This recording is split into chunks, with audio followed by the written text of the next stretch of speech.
Back in August, I interviewed legendary late-night talk show host Dick Cavett about the Vietnam War and how his show mirrored the country's unrest and divisiveness. Tonight, we continue our conversation focusing on the lasting impact of that war on the country, a conversation we hope will complement Kent Burns and Lynn Novick's groundbreaking 10-part documentary series, The Vietnam War, now airing on PBS stations across the country. Dick, welcome back. I am among those looking forward to that. Yeah, it's amazing. I got to see Burns does some nice work, doesn't he? Yeah, that's what I hear. For a kid. That's what I hear.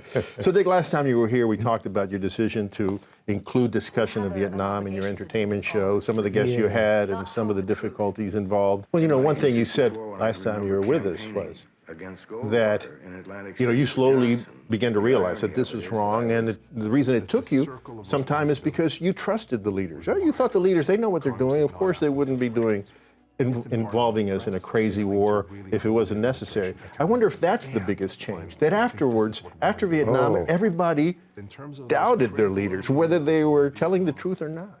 Yes. If they're carrying a sign saying, I am one of the best and I am one of the brightest, check the other side of the sign and see what the truth may be. That's Halberstam, isn't it? The best and brightest. Yeah. What a great guest he was. Yeah. How could we have been so blind in so damn many ways? And the anguish, I got to hate Lyndon Johnson because of his lack of ending the war, for one thing. That man really suffered. His programs that he dreamed of were gone. There was a lot of great good in Lyndon Johnson, obviously, and a lot that never got used. But now it almost seems again that we're in that deadly thing of nobody wants to be the one to hand the war off and then say, oh, he ended it and he lost it for us. The divisions in the country right now, some people have said that we are in a second civil war, a cold civil war, but a civil war nevertheless. And I'm wondering, how would you compare the divisiveness, the divisions that exist in the country today, to the divisions that existed during the Vietnam War? Well, one division to me would be, I knew pretty much what was going on in the Vietnam War.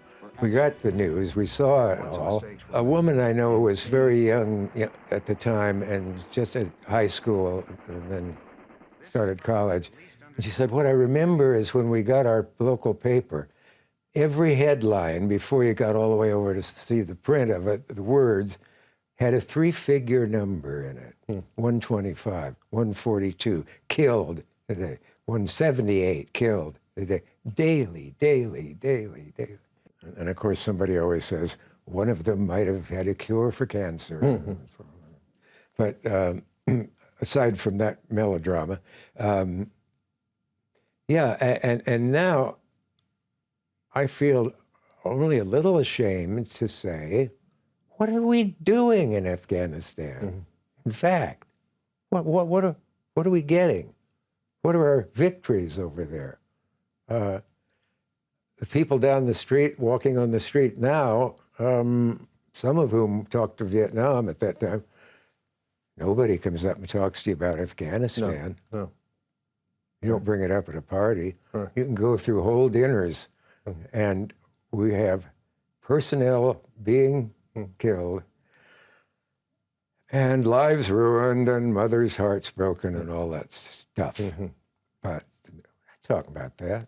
What are we really doing over there? What's called a victory in there? In a little battle over here? Or some guy, I ran across a quote, Vietnam veteran said, the way the war worked was, we took a hill and got the enemy out of there. Then we retreated and turned it back over to them. One of the things that really hit me in the monumental documentary series of Burns and Novick, something they did, I've never seen in a documentary before. They went to Vietnam and they spoke to North Vietnamese soldiers, veterans of the war in Vietnam. And what grabbed me was those veterans were saying, you know, that they too had been lied to throughout that war, that they too had been used as cannon fodder. They did. And how angry they were, horrified and angry they were at the hypocrisy of their leaders who, while sending them to slaughter, were sending their own children to the Soviet Union to be educated. For schooling. Yeah, for schooling, to avoid. Or even to the war. Oxford, probably. Right. And one very moving moment was when one of the veterans says, "Nobody won that war. We both lost that war." Yeah. I wonder if, I'm thinking back, I'm wondering if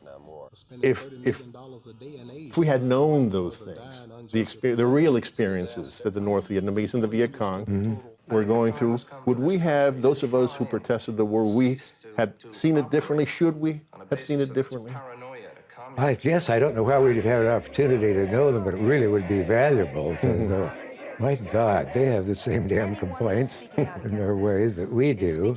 And the brutal criticism that veterans got who came back as veterans opposed to the war, booed, hissed, spat upon, and who knows how many other lovely manifestations of ignorant hate.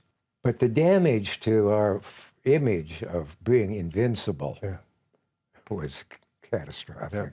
And lasting. It remains. Well, Dick, I think we I have wonder to... if anything's hurting our reputation nowadays. We have to end it there. Dick, thank you so Okay. much for joining us once again. Have It's me always back. a pleasure. The food's great here.